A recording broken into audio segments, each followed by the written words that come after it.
Ne kemi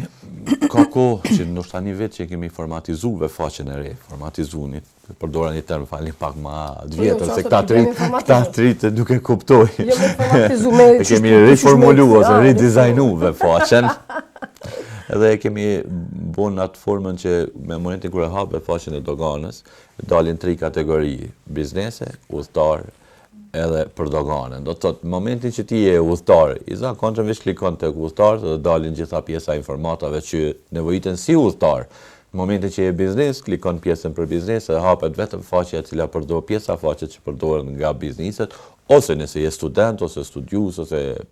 diçka tjetër, klikon për doganën dhe aty i ki raportet e hyrave, i ki gjitha informatat cilat janë. Do të jemi mundu me vendos në 3 kolona që me pas user-friendly, me bo që i thojnë këta tritë. Po. Sa ma lete e qashme për njerëzit, por mund të them që një gjë dhe mirë që është në web faqe, është që jemi ndoshta institucioni i parë, jo, jemi realisht, në vitin 2018, ende pa hyrë legjislacionet në fuqinë, kemi marrë iniciative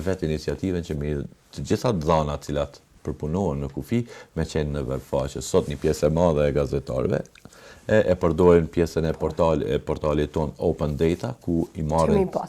gjitha dhënat, çfarë do që ju interesojë, importi i ulseve, importi i pllakave, importi i secilit do, është i pasqyruar në Open Data. Kjo ka ardhur iniciativë se në një kohë pak më të hershme ne kemi marrë shumë kërkesa prej gazetarëve që dinë sasitë e importit, si për vetura, si për produkte të ndryshme.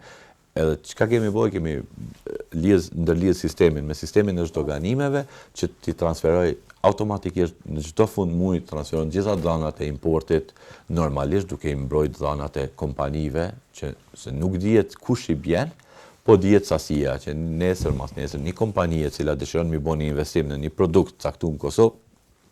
të paktën e din vlerën e tregut, të paktën e din sa ka mundësi shitje, do të thotë mund ta bëni një analizë mirë fillt në aspektin e saj edhe, por gjatë vitit parë, dytë kemi pa përdorim tult, por tani mund t'ju them që ka një përdorim mjaft lartë kjo pjesë e web faqes.